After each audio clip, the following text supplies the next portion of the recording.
The spinal nerves and nerve plexus.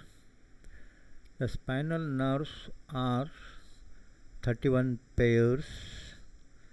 They arise from the spinal cord. So the spinal cord is located in the vertebral column and covered by the meningeal layers. The portion within the vertebral column, the upper two-third part, is occupied by the spinal cord. The spinal nerves are formed by the ventral and dorsal nerve roots. The ventral and dorsal nerve roots are unite to become as a spinal nerve. So this spinal nerve is coming out from the spinal cord through intervertebral foramina. Then it divides into two rami. One is called posterior rami and another one is anterior rami. So this anterior ramus and posterior ramus are the divisions of the spinal nerve. The anterior ramus is mainly supplies to the anterior part of the body, and posterior ramus is supplies to the posterior part of the body generally. The anterior root is and posterior root is the portion of beginning part of the root level. So these the roots, the anterior and posterior nerve roots, are the nerves of the sensory and the motor impulses transmits through this. So the anterior root is motor impulses transmits. The posterior root is sensory information. The sensory impulses are transmits from the peripheral to the center. This anterior root is transmits the impulses from the spinal cord to the peripheral. So these two roots are unite to form as a spinal nerve on the both sides, right and left side, and that becomes as a one pair. So similar like that, from above to the down, that will be divided as of the portion of the spinal rami, that is anterior rami and the posterior rami. So by looking up this figure, you can see the clear pictures of the spinal roots and spinal nerve and rami, that is anterior and posterior rami. And also there is a communications of the rami that is usually related to the sympathetic trunk ganglion.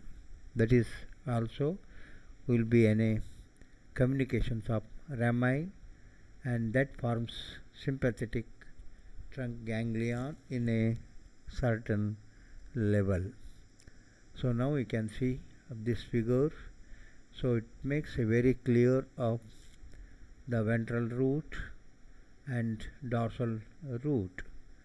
So these are particularly related in grey matter, that is H-shaped anterior horn and posterior horn and lateral horn. So this anterior horn is usually related to the motor nerves, and posterior horn is mainly related to the sensory nerves. They will be have located there, and the lateral grey column, that is mainly in related to the some regions, and that is the autonomic system. And in between the anterior and posterior nerve roots, there is a communication that is called as interneuron. So this side you can see the interneuron, that will be communication between the sensory, that is the posterior root, to the anterior root. So this the picture of just the spinal nerve roots and the cell bodies that will be present in the gray matter, that is the locations. Now you can see the different level, the different transmission of the impulses, that is sensory neuron to the center, then there is have an interneuron that transmit to the same side, and also it will be communicated to the opposite side. Like that, there is an interneuron connection between different levels and also to the opposite level. So now you can see this is the things, the spinal nerve roots and spinal nerve, then anterior rami and posterior rami and sympathetic ganglion. So these are the clear picture of the level of spinal cord. So already known that the 31 pairs of spinal nerves, usually they are called a spinal segment. Cervical spinal nerves are 8, thoracic spinal nerves are 12 pairs, the lumbar spinal nerves are 5 pairs, sacral spinal nerves are 5 pairs, coccygeal 1 pair. So this is the spinal cord, the nerve roots that emerging the spinal nerve, their respective intervertebral foramina. So usually the spinal cord is ends at the L1 or L2 level. Now we will come to the nerve plexus. What is the nerve plexus? The nerve plexus is nothing but a network of interweaving anterior rami of spinal nerves. The anterior rami of spinal nerves, the interweaving and network arrangement. So these nerve plexus on both sides, the right and left side of the body. These nerves, right and left side of the body. So these will be portions of that nerve plexus. Then again, these split into multiple named nerves. That means divisions. They split into multiple divisions and they distributed to the various part of the body structures. That is the distributions. Principally, there are 4 plexus. Number 1, cervical plexus, brachial plexus, lumbar plexus, and sacral plexus. Principally there are 4 plexus. So we'll come to the first, the cervical plexus. What is the cervical plexus? The cervical plexus is formed by the union of ventral rami of first 4 cervical nerves, that is C1, C2, C3, C4. So usually it is covered in front by the cervical fascia, that means in the cervical region. So these plexus formed by the union of ventral rami of first 4 cervical nerves, that is C1, C2, C3, C4. This is simple plexus located in the cervical region and covered by the cervical fascia.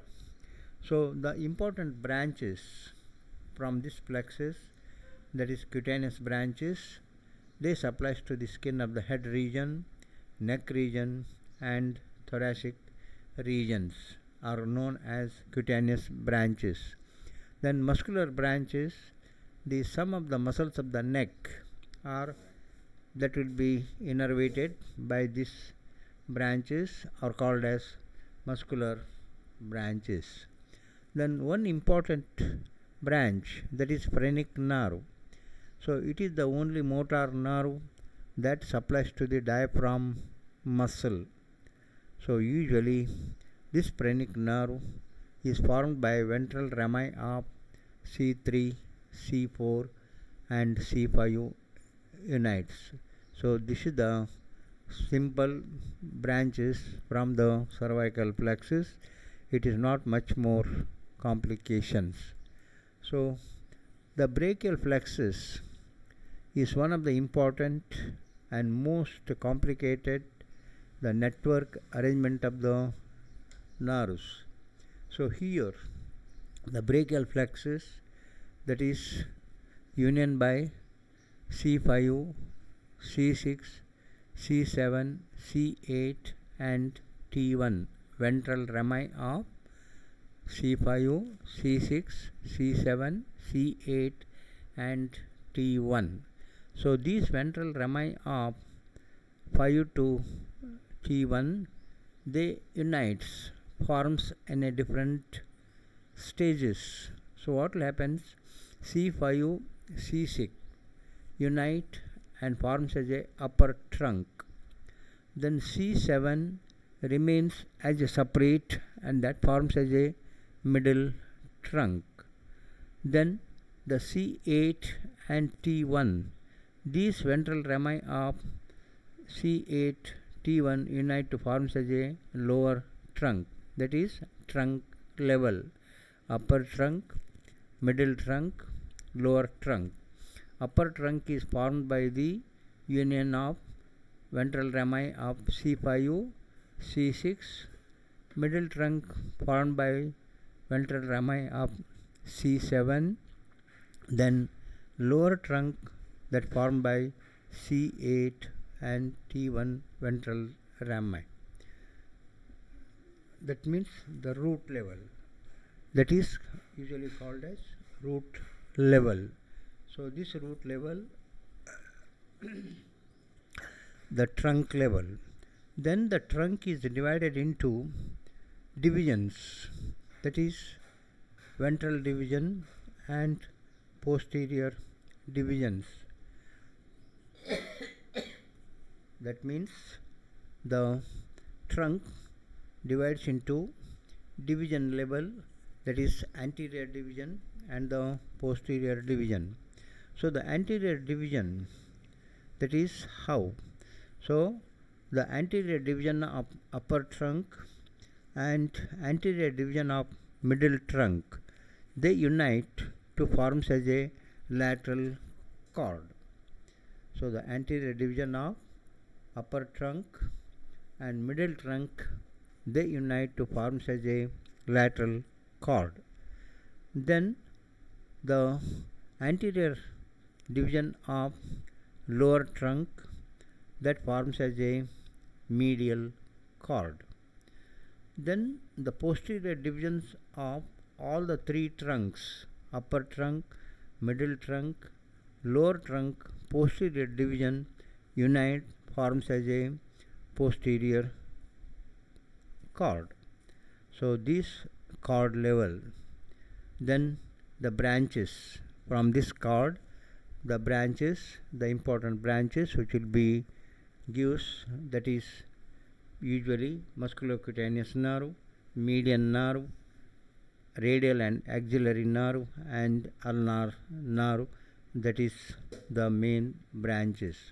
And also there are some branches at the root level, and in the division levels also there is a small nerve branches. So we remember this is the trunk level, division level and cord level. So that cord related to the particularly axillary artery. According to the relation of axillary artery, that makes as a lateral cord, medial cord and posterior cord. So now we can go for the explanation detail. So it is formed by the ventral rami of C5, C6, C7, C8 and T1 spinal nerves. It lies in the posterior triangle of the neck. That plexus may be divided into root level, trunks level, divisions level and cords level. As you already known that the divisions of this different level. Now we will come to the important branches from that particular cord. So from the lateral cord, the branches are lateral root of median nerve, then lateral pectoral nerve, and musculocutaneous nerve. So these are the three important branches from the lateral cord, that is lateral root of median nerve, the lateral pectoral nerve, then musculocutaneous nerve. That origin segment is, that is 5 to C7, like that the segmental level. Then we will come to the branches from the medial cord. So here from the medial cord branches, the medial root of median nerve and medial pectoral nerve, then medial cutaneous nerve of the arm, then medial cutaneous nerve of the forearm and ulnar nerve. Here the important is the ulnar nerve, that is main branch, then medial cutaneous nerve of arm and forearm region, they will supply to the skin level, cutaneous level. Then medial pectoral nerve is supplied to the pectoral muscles. Then medial root of median nerve, the median nerve is usually formed by the medial root and the lateral root. So both roots are united to form as the median nerve. It is one of the important nerve portion. Then coming to the posterior cord, the posterior cord branches are the upper and lower subscapular nerves, thoraco-dorsal nerve, then axillary nerve and radial nerve. So particularly the axillary nerve, radial nerves are important branches from this posterior cord, and also the thoraco-dorsal nerve and upper and lower subscapular nerve. So these are the branches from the cord level and important portions. Just you can go for the identification with this figure. The important nerve, the axillary nerve. You can see it is axillary nerve, that is branch from the posterior cord. This axillary nerve is branch of the posterior cord, lies behind the third part of axillary artery, that leaves the axilla by passing through the quadrangular space with the posterior circumflex humeral artery. That composition is motor and general sensation. Almost you can think it is related to the surgical neck of the humerus, and that is the axillary nerve. So this axillary nerve is gives the branches to the shoulder joint, then teres minor muscle, then deltoid muscle, and skin over deltoid shoulder and upper part of the arm region. This is one of the important nerve, axillary. Then coming to the radial nerve, this is also one of the important branch from the posterior cord that lies behind the third part of the axillary artery, as I told, related to the axillary artery. So this is also lies in the axilla region and also in the arm region, then forearm region and hand region. So this radial nerve that is supplies to the extensor compartment of the arm. Extensor compartment means extensor muscles of the arm region and forearm region, particularly like triceps and anconeus muscles, then brachialis muscle, brachioradialis muscle, then extensor carpi radialis longus muscles, and adductor pollicis longus. So these are particularly muscular branches which supplies to all this arm region and forearm region extensor group of muscles. And also there is cutaneous nerve, they supplies to the arm and forearm region, elbow joint region, dorsal hand, lateral 2.5 fingers, lateral 2.5 fingers, that is the thumb and index and half the middle finger. So this is the important radial nerve. So any applied aspect, if any injured to this nerve, usually there is a wrist drop due to the pressed in the axilla region. So usually any injury, any of the portions will be damaged in that of the axillary region. So usually the drop of the hand, so that is wrist joint dropping, that is one of the applied aspect. Then coming to the ulnar nerve, medial side. So this is the branch of medial cord that lies in the neck region, and that is inferior to the axilla and arm region, and also forearm region and hand region. This is mainly medial side. So this nerve that will be passes posterior surface of the medial epicondyle of the humerus. Then it has the component of motor and general sensation. The motor component, particularly forearm region, that is flexor digitorum profundus and flexor carpi ulnaris, that is the motor component. Then hand, most of the small muscles especially hypothenar, lumbricals, interosseous muscles and adductor polliceous muscles, that is in the hand region, they will be general sensation. So this nerve is usually called as the tingling sensation, that is important in related to this ulnar nerve. Then coming to the median nerve.